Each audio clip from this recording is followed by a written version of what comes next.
Hey guys, welcome back, and in today's video we're going to be taking a look at Autograph. It's Maxon's 3D compositing application and it's free. Alright, so after the install you'll just open up Autograph and you'll be greeted here with this menu here. Here are some things you can explore at a later point. Guys can do that on your own, and just click on New Project, and right here is your project settings. You got your viewer, the inspector, properties, pretty much the parameters and stuff, and then timeline. And then here in the panels, there is a render manager, which you can also move around, similar to After Effects.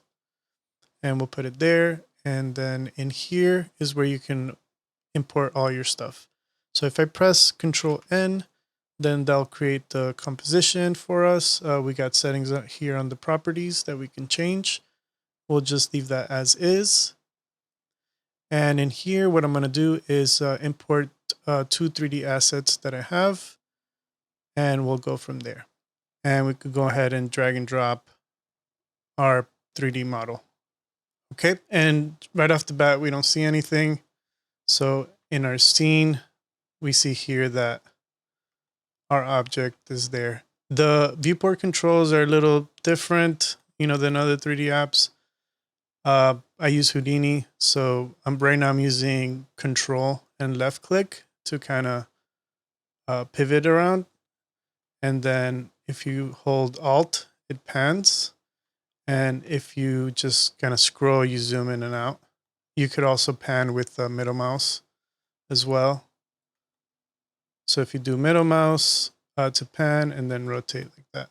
So this is coming out in flipped. So we'll just go and select this here, go to the rotation, type in -90, and now have it set correctly. So I think what I'm going to do here is create a camera. So if I right click, go in here and create a camera. And if we go to Composition, 2D, we should see that. And then let's see what other thing we got to set up. Do we got to set up a light maybe? Just right click, go to a dome light. Okay, so there it is. Now we can kind of see our render. And let's go to the camera and just kind of move it up. So if we go to transforms here, we'll just push it up on the y-axis. So if you press Control, it does it in smaller increments. So let's go back to 1. So I'm pressing Control and clicking, and then the scroller wheel. There you go. And maybe I want to do like a rotation. So I'm going to go to the actual model here. And I'm going to add a keyframe here. And then go here. And then do 360. And there we go. So we got that going on. And let's lower the brightness. And maybe we could add another light. A directional light. And go to transforms. We're going to mess with the rotation a bit. We kind of start seeing the shadows in there. I think we want it to be negative. This is the very top. So like maybe -45 and 45. So if we move this and hold shift, it snaps onto the edge of the layer there. And so this kind of reminds me of like After Effects mixed with Unreal Engine, because we can go in here, in here, and we actually have access to our different models that are in our projects. So I can go here and switch the head to the mecha head and just wait a little bit. And then now we have the other one. Right click here, we can add a new layer. We got nulls, we got adjustment layers, we got our 3D stuff, and image generators here. Let's do maybe a gradient. And we can go into the wrap mode and we can go into the type and put radio. And then this little cursor here, the little cross is the one that you move.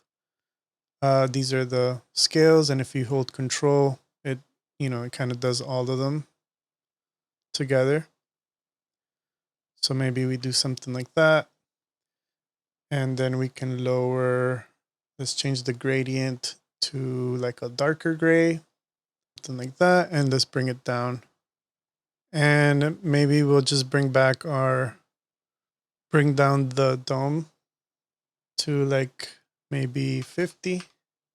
Now you can see there's more shadow there. We can bring up the brightness on the directional light. That's a little too much, 2000. We'll bring back some bounce light, or let's see what other things we can import. So I grabbed like one of the things that I did for Mardini. Let's bring it in. And I'm guessing here we can go and use different blending modes. So if we go to mode, we can do like, or we'll switch it. Let's put the image in the bottom and then the gradient on top. And we'll mess with the blending mode on here to be like multiply. I love that you can, as you scroll, like you can see what's going on right away. Usually I would just do like a multiply just because I just want the darkness to be there from the gradient. So let's go and grab a multiplication. Where is the multiplication? All the way at the bottom. All right. And then the gradient, we got to bring it back to be brighter. What else can we do here? Let's right click, adjustment layer. And it actually previews pretty quick. Like for a 3D file, like this is a pretty high resolution mesh coming from Tripo 3D. So it's really interesting. And then you can add like typography here. So if you hold shift, you can scale much quicker, and we can change the font to something else. And we'll bring the text back, or just one layer above.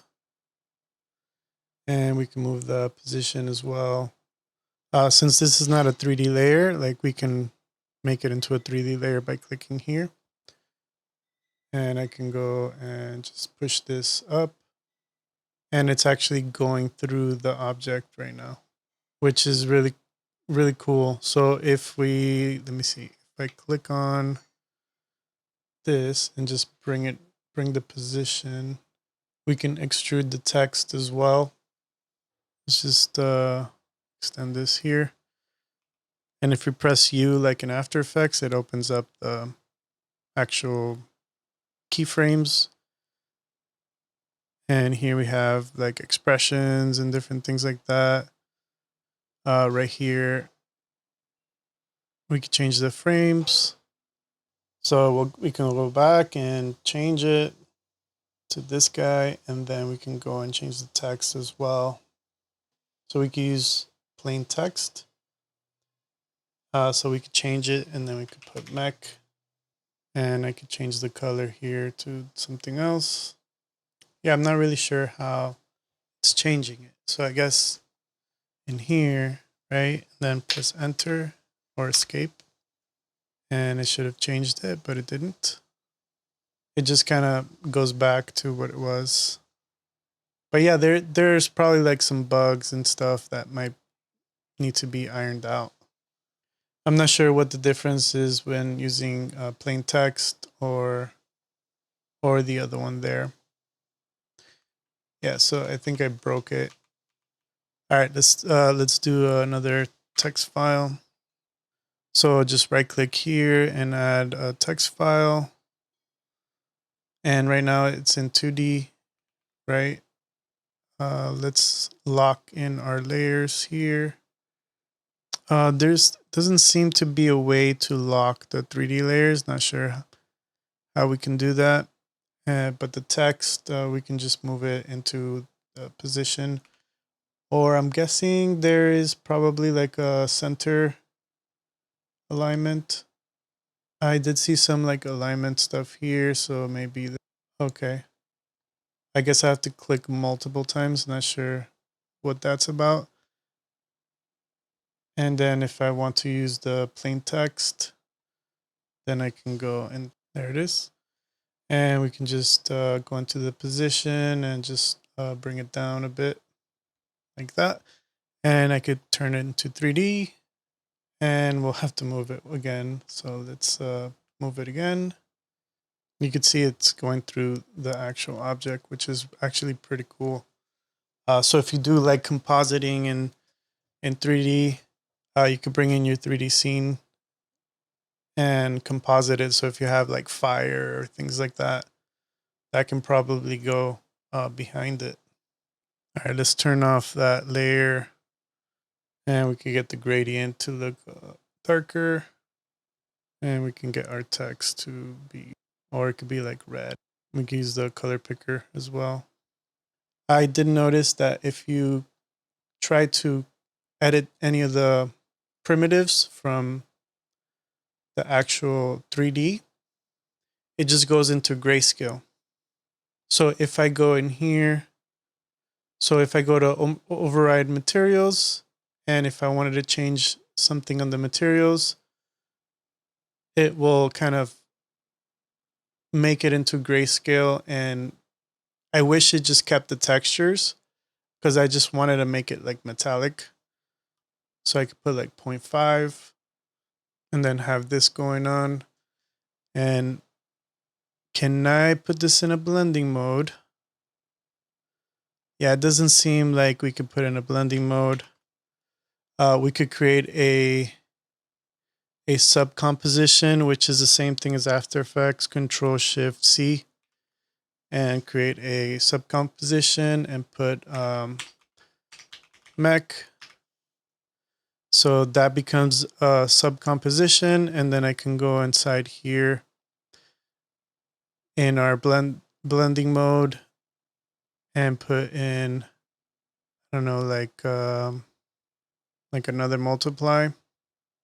And we're gonna have to copy this entire setup here. Just go inside here, bring it in.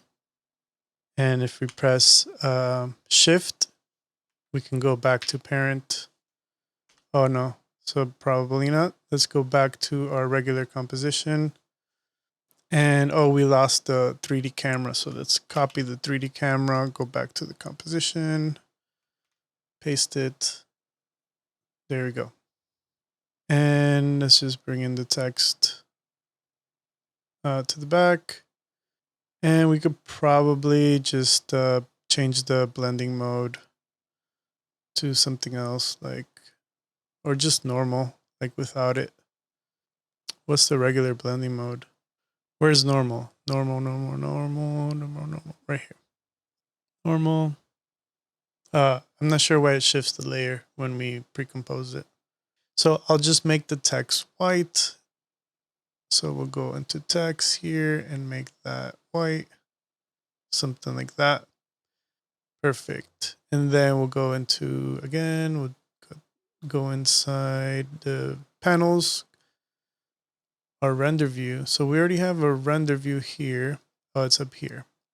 Panels, render view. I don't know why it opens in another window, but there we have it. Let's save this. Not sure why I have all these different things here. And we'll just render into a directory called render. And right here, start render. All right, so this is what it was able to render. Yeah, it's great.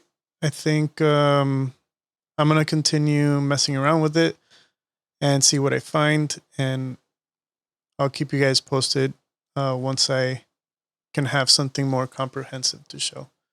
All right, guys. Hope you have a good Friday, and I'll see you guys on the next video.